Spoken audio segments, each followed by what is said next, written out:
Hello, kids.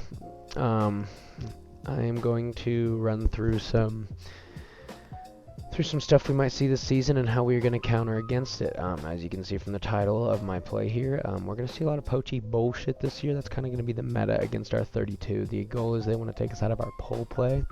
They want to make us move the disc while the cutters are making their moves so that we are disconnected. So here's how it's going to look. The pole comes in here, and we're off to our 32. Excellent start here. Excellent start. Now, the defenders are going to come down pretty typically in a look that sort of looks like this. And not every single time, but this is what we're going to see a lot. Now, I'd like to point out some activity coming from the stack here. The 2's defender is out in the lane. The 3's defender is helping over the top. So that gives a little bit of assistance to these lane defenders. But the big thing that teams are really doing a lot right now is they are sticking the reset defender, who's supposed to be covering the guy that caught the pole, way out in the lane, right in the middle of this shit. So that if we are going to huck to one of these cutters, or one of these cutters gets open to a space underneath, it's going to have to be something with edge on it to get around the sower, and they might have to throw something with edge on it for a huck as well. So, one thing we can do if we are seeing this, if we are expecting this, is we can tell our cutters, 4 and 5 in this situation are my cutters, and I can tell them, you guys need to just sit your ass in the lane and wait. Because what we're going to do is we're just going to drive positive and we're going to get the disc to that guy that's poached. Now, there is no lane help. So if one of these cutters gets open to this space, they're going to get the disc.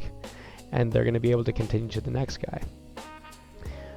Now the cutters engage. It's really important that the cutters haven't engaged yet. This is like the pole play has not started until now. And now that the disc is over here, we can get our regular old cutting trees going.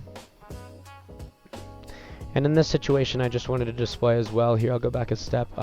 As our 5 here, who's on the, he's going to be on that breakside cutting tree. So he's flashing breakside and then butterfly. As he makes his cut deep, I just wanted to point out that oftentimes this guy's going to help off, and that's a good situation for the 3 to, we call this a blow by, just attack the guy that's poaching underneath to give another option into the lane. So that's one way that we are going to try and counter some of that poachy bullshit that we see. Let's go ahead and reset and give another option. This one's going to be a lot more simple to start, but then it's going to get a little more complicated. So let's just say the pole comes in. And here's the difference on this one, is that we're not going to center to the middle. Instead, we are going to push our centering pass away from the stack so that it's almost like we've already swung to that positive guy that we hit in the last play. So let's just see the defense come down on their poachy bullshit. So if we can hit the disc, not on the sideline, but far enough away that we're on this third of the field, and they still want to stick their poachy bullshit out here, that's alright, and we're actually pretty much okay with it.